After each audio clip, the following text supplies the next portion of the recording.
In this video I will show you some right hand exercises, and these exercises I have learned from watching instructional videos on YouTube by classical guitar players. And I believe that there's so much to learn and so much inspiration to get from classical guitar players, because they are so disciplined in their technique practice and they really train their hands to do the most incredible things, and for that they must have very effective practice methods. So we are going to be looking at some very simple plucking exercises, a tremolo exercise and an arpeggio exercise.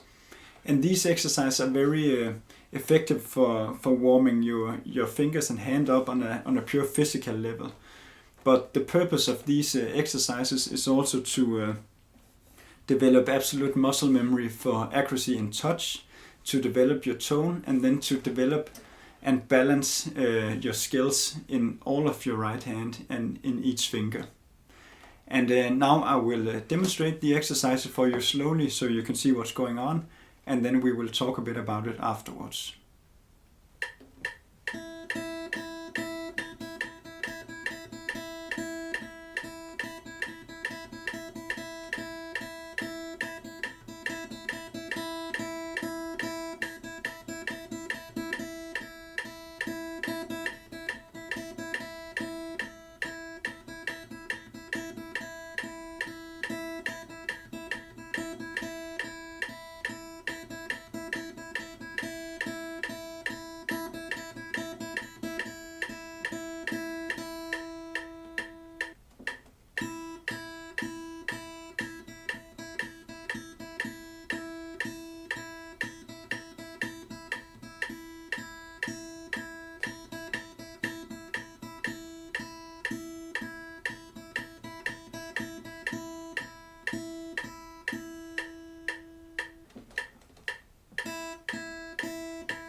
Again, as you can see, some very simple and basic exercises.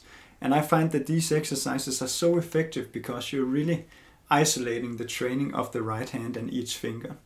And at first, things might seem quite rough and tense, and you might also experience quite a lot of inconsistency in the accuracy of your touch. This is something you have to work your way through over weeks and months and years of practice. And as you do this, you will notice that your tone will also get better, and you will just feel more resistance and more of that flow to it. And this is something I certainly have to work a lot more on, but I find it really helpful, and I can see and hear my playing get better as I do these exercises.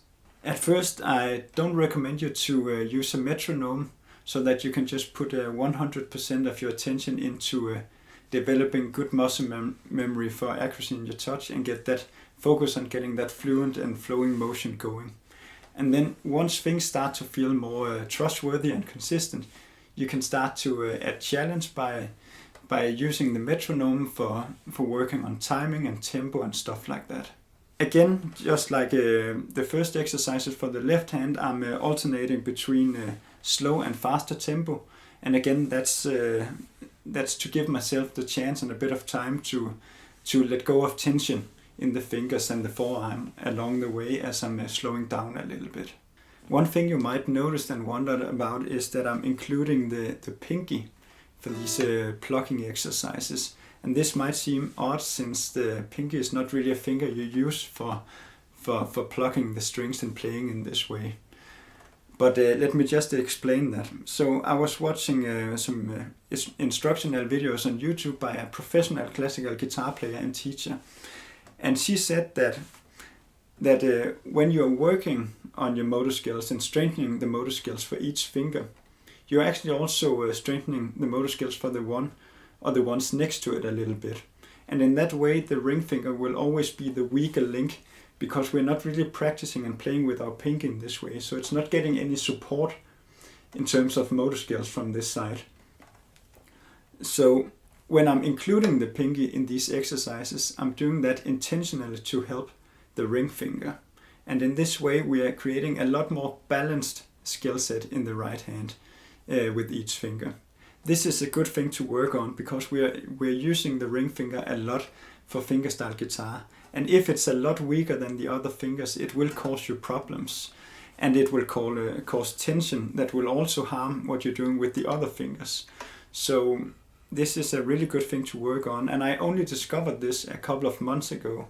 And since I started to do these exercises, I can really see a remarkable difference in my playing, though I still have a lot of work ahead of me fixing this problem. But it helps a lot, and I'm excited to see what it will do over the coming months and years as I'm starting to work more on this. Again, you don't need to do all of these exercises in one session. I would pick 2 of them and then spend 5 to 10 minutes on these in your warm-up routine before you move on to the next thing. Always remember your good habits that we talked about in video 2 when you practice these, and then now we will move on to the next couple of exercises which focus on building coordination between the left and the right hand.